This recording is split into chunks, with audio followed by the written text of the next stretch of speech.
Now, I want you to consider the question I just said about creating your own amazing life. Okay, I heard this wonderful quote by a chap called Dr. Joe Dispenza.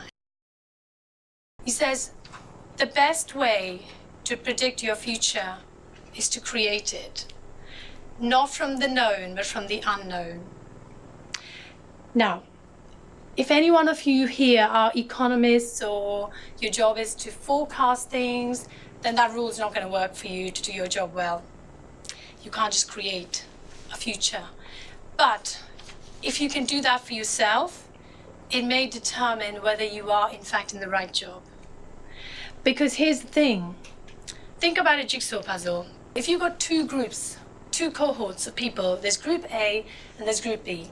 So group A are given a box with 1,000 pieces, and the box has a cover with a picture of what the completed puzzle should look like.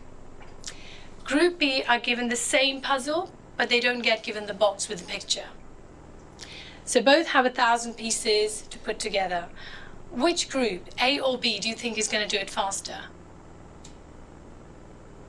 Why? Exactly. So what was said was that they had the end goal in mind. So they had a picture to work from. Seeing is believing. You know, if you have a picture in front of you, then it's so much easier to find the right pieces to put it together than if you have to work blind and just imagine what the end result is going to look like. And it's the same with our life. You know, it's so much easier if you kind of start off with a bold vision of where you're going to be and put it out there, because seeing is believing. And when you believe, you're halfway towards achieving whatever it is you want to do. And that's not just about big picture things like your life goals, it's with everything in life. So here's what I want to do, is I want you to imagine that you don't just have 1,000 pieces of a jigsaw puzzle. I want you to imagine that we have billions of them, and they're all moving. They're all living, and they're actually living and breathing and evolving every single second. And some new ones are appearing, and then old ones are disappearing forever. And nobody knows what the final picture is meant to look like. How would you solve such a jigsaw puzzle? It's quite difficult, isn't it? Because it's always moving. This is how I imagine our world and our life, like a gigantic, living, breathing jigsaw puzzle, where every single one of us is an individual piece. If you imagine that your life is just an infinitesimally small part of this overall picture that nobody knows what it looks like, but you can create your own little picture of your life. And over your lifetime, you're going to create a unique tapestry of pictures that includes the different stages of your life. So your childhood, you know, growing up, going to school, getting a job, etc., etc. And basically, over that time, you are going to create a story that is so unique that there's going to be nobody else who's going to have exactly that same life that you have.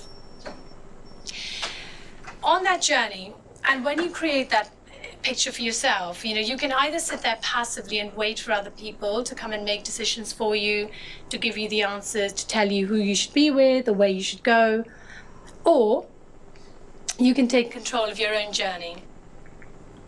But remember, however much you feel that you control your journey, there is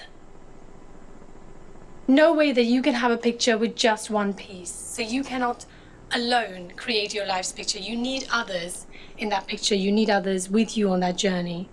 And those others might be, you know, your family, your friends, your teachers, your colleagues, competitors even, and most crucially, strangers. Because strangers have this unusual effect of coming and shaking up the status quo. They come into our lives and they make us see things that we've always seen in a certain way, in a completely fresh perspective.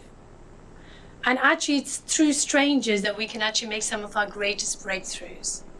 So I would invite you to look at strangers a bit differently. I think we tend to grow up looking at strangers with cynicism and suspicion, don't we? You know, we're told as a child, you know, stranger danger, don't talk to strangers. If you go on a train, you know, most people avoid each other's eyes. They don't really want to get into a conversation. But what if one of those people on that journey was that one person who could provide you with that door that opens a possibility that you'd never otherwise find? It's worth thinking about.